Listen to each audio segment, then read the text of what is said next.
ఓం శ్రీ గురుభ్యో నమః. యోగ వాసిష్టము. వశిష్ఠుడు శ్రీరామునికి జీవన్ముక్తుని గురించి ఇట్లు ఉపదేశించెను.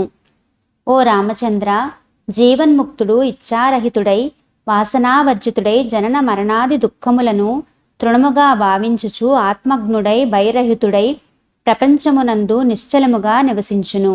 ప్రాప్తించిన దాన్ని గురించి సంతోషించడు, ప్రాప్తించని దానిని వాంఛించడు. అట్టి జీవన్ముక్తునకు పుణ్యకర్మ తప్ప మరేమియూ రుచించదు.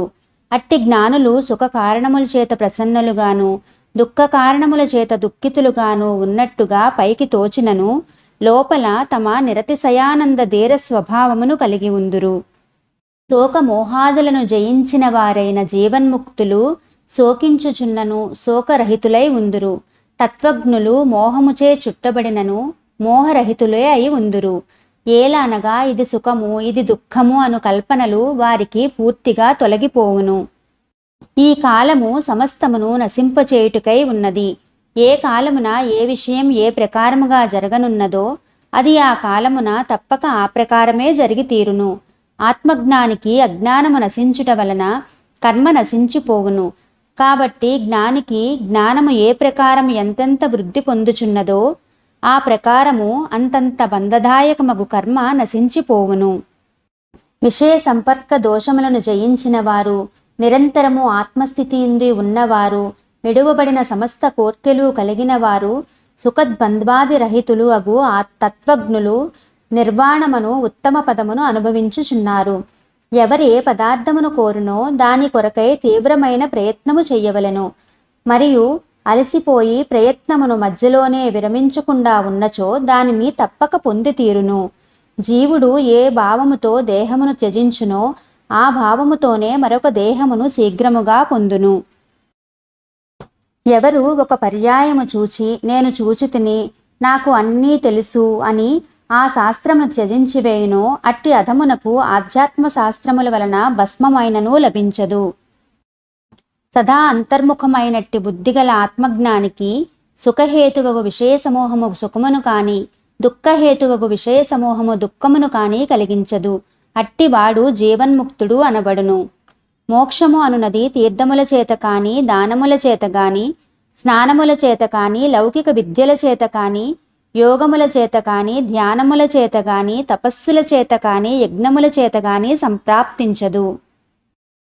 నదీ ప్రవాహము నిమ్నోత్తములగు భూభాగములను ఎట్లు త్యజించుచూ గ్రహించుచూ ఉన్నదో అట్లే మనస్సు ఉత్తమ అధమ శరీరములను గ్రహించుచూ త్యజించుచూ ఉన్నది. కాలక్రమముగా అభ్యాస యోగము చేతను తత్వ విచారణ చేతను శత్రుమిత్రాదులందలి సమదర్శనము చేతను నిర్మల సాత్విక భావములు ఉదయించుట చేతను సమ్యక్ జ్ఞానవంతుడగు జ్ఞాని యొక్క బుద్ధి చిన్మాత్ర రూపం అగుచున్నది. అట్టి జ్ఞానయుక్తుడగు మనుజుడు దేనిని సంకల్పించునో వారికి ఆయా విధముగానే శీఘ్రముగా అగుచున్నది. దేహ సంబంధము చేత సంప్రాప్తించు సమస్త జరామోహాది వికార భార రూపమగు భ్రాంతిని విడనాడి ఆది మధ్యాంతరహితమై అనంతమై నిర్మలమై సమమై శివరూపమై శాశ్వత రూపమై ఏకమైనట్టి బ్రహ్మాకాశ భావమును పొందవలెను. ఏ వస్తువు వాసనారహితముగా సేవించబడునో అది ఏ సుఖమును కలుగచేయుచున్నది. వాసనాయుతుడగు అజ్ఞానికి ఏ పదార్థము సుఖమును కలుగచేయునో అది లేకున్నచో అతనికి దుఃఖము కలుగును. వివేకముచే ఎప్పుడూ భోగాస నశించునో అప్పుడు ఆత్మ తన జీవదశను త్యజించి అనామయమగు బ్రహ్మరూపత్వమును పొందుచున్నది. ఎవరి హృదయమందు పవిత్రమగు వాసనలు ఉండునో అట్టి జీవులు శాశ్వతులు ఏకరూపులు చిరంజీవులు జీవన్ముక్తులు అయ్యి వెలయుచున్నారు. ఈ శరీర గృహము శాస్త్రోక్తములగు స్నాన ఆచమనాది సంస్కారముల పవిత్రమైనను కూడా దేహాత్మ బుద్ధిని త్యజింపలేము. దీనికి సాక్షీభూతమగు చిద్రూపుని జ్ఞానమే పరమ పవిత్రము. దీనిని ప్రయత్నపూర్వకముగానే గ్రహించవలెను.